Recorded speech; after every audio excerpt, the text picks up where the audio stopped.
Late Night Health continues. I'm Mark Alyn, along with the insane Daryl Wayne.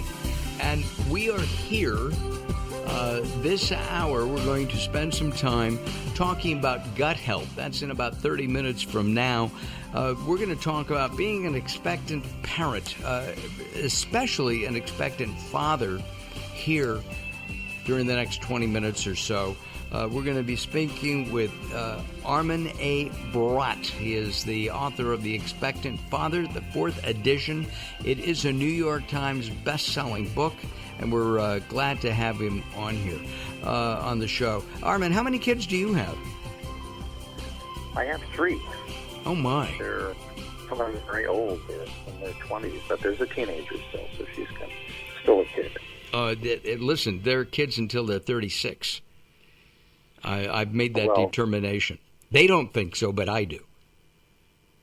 Well, I mean, if you judge it based on whether you go straight to your to the refrigerator when you go visit your parents, and I'm still a kid too. Oh yeah, I get it. I do that with my in-laws. Is being a dad the best thing you've ever done in your life? Would you say?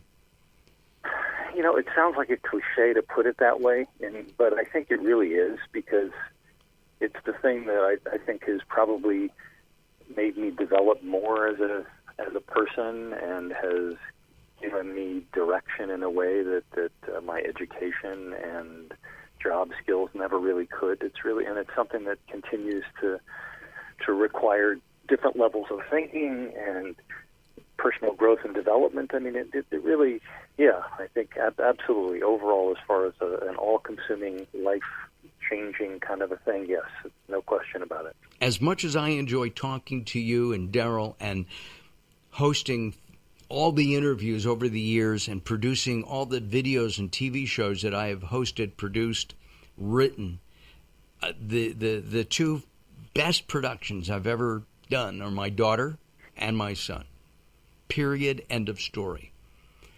But I recognize I screwed up at times, and there's an old joke that there are no books on how to be a parent. They don't come with an instruction manual. And I was looking at your book.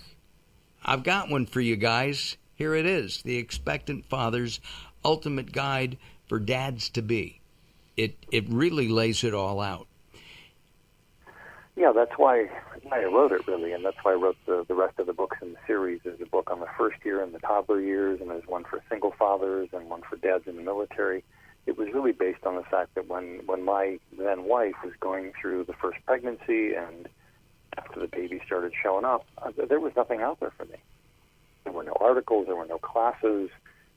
Dads were pretty much ignored by the entire parenting industry, and I got really ticked at that and decided to write the books that I wish I would have had at the time. Well, that's because surprisingly, I wasn't the only one who wanted that stuff. Absolutely, and that's because you're older now, and 20 plus years ago, fathers weren't considered part of the birthing process. Yeah, we got to go to Lamaze or one of the other courses, and you get to go in with your wife and you watch the baby come out, and you go, whoa, one kid is really cool looking, the other one's ugly, but hey, that's how they roll. But doing that, and as the kids grow up, do you let them eat a McDonald's? Do you let them? Somebody handed my son a Coca-Cola. He must have been 2 years old. The smile on his face in that photograph, and as a chef, he doesn't drink it that much, but he still does like it. I know that. He prefers champagne, but that's another story. Have you made mistakes? Do you feel that you've made mistakes being a dad? Oh, I've made terrible mistakes, yeah. I mean, nothing that they haven't recovered from, and nothing that hasn't...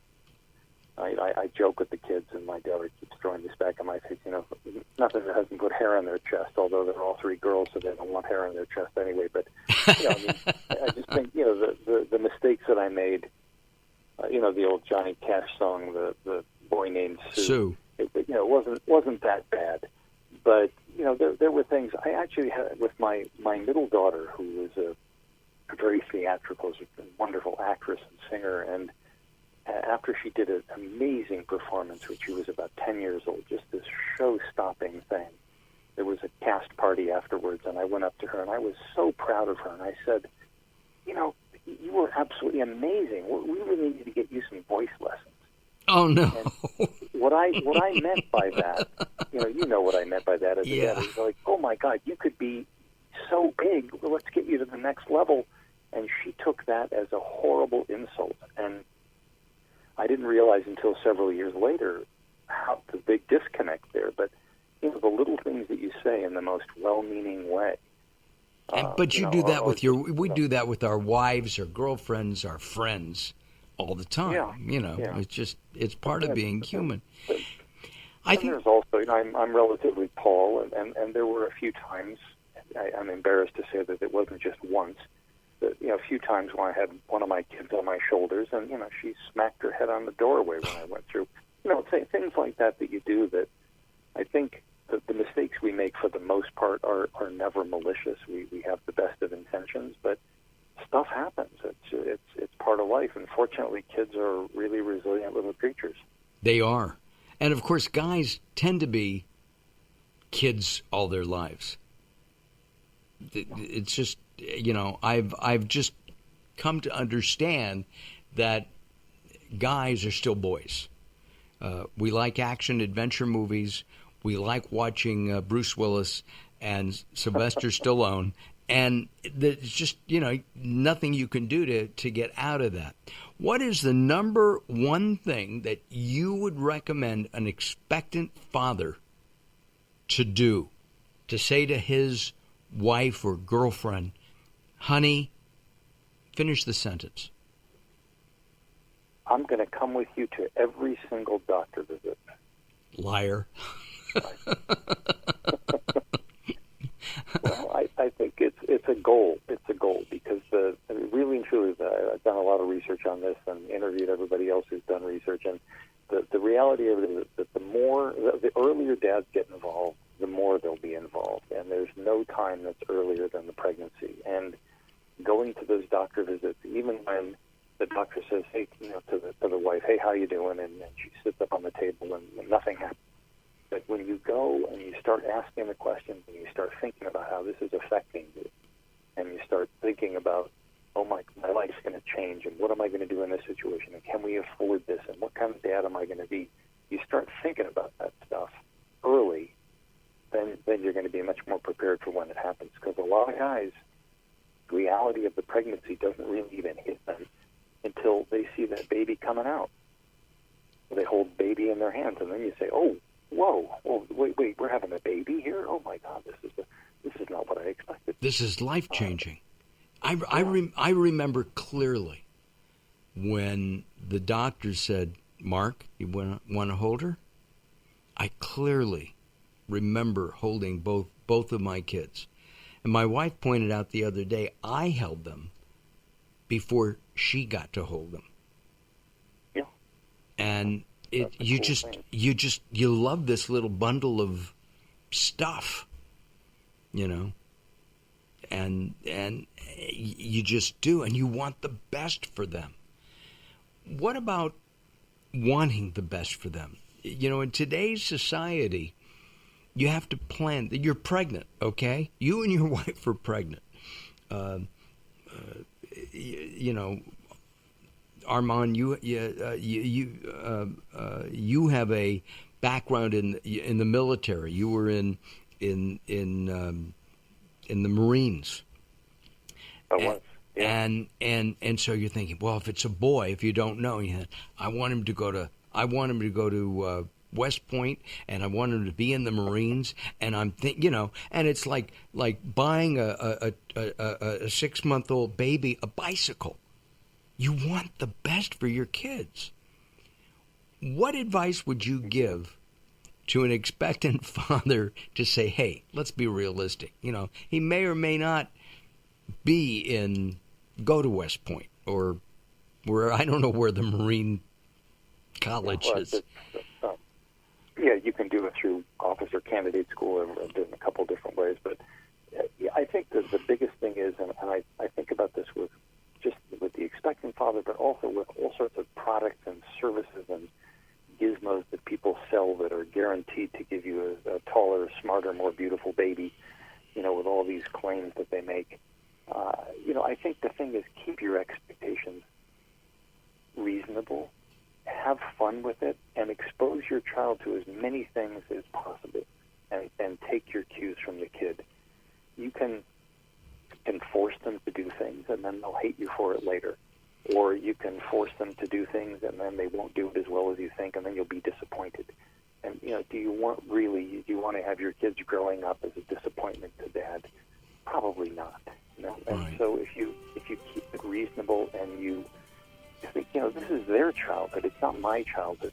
I'm not going to get any extra points if my kid does something spectacular. I'm going to try to support them in whatever he or she wants to do. Then you're going to have the experience that you and I have, which is that we look at our kids and we say, maybe they could have done this a little bit differently, but exactly. They're decent human beings. They're good. Exactly. That's all you can ask for.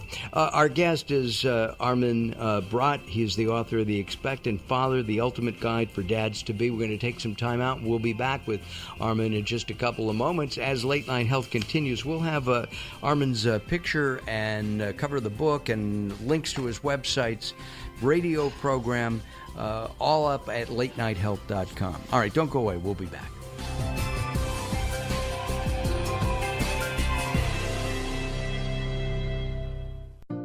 Welcome to Guide to the Soul. This is Robert Clancy. Grief can be such a burden on your heart. It can be crippling to the point where you can't even seem to function. I've been there, and I know that pain. But I also know you're not alone in that sorrow. We're all going through something in this life. Just as the sun has to face dark days, so do we.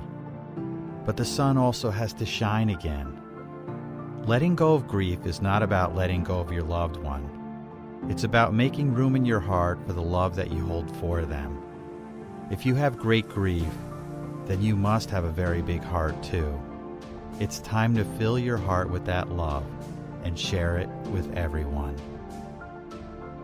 For more inspiration from Robert Clancy, visit guidetothesoul.com or go to the Moments with Robert page on latenighthealth.com. If you're listening to Late Night Health right now, you're part of the growing target of baby boomers we're serving. Hi, I'm Daryl Wayne, producer of Late Night Health, inviting you to join the Late Night Health family. If you have any business targeting the growing boomer market, Late Night Health is the ideal advertising vehicle for you. From vitamins to insurance, alternative health to Western-style medicine, Late Night Health caters to the growing population of those over 40 years old. This vibrant demographic has expendable income to fight aging, purchase travel, take care of aging parents, or just have fun. Find out about the advertising opportunities with Late Night Health. Call us at 805-391-0308. That's 805-391-0308, or email us at info@latenighthealth.com. That's info@latenighthealth.com. Join Late Night Health as we empower people to take charge of their own health care. Call now at 805-391-0308. That's 805-391-0308.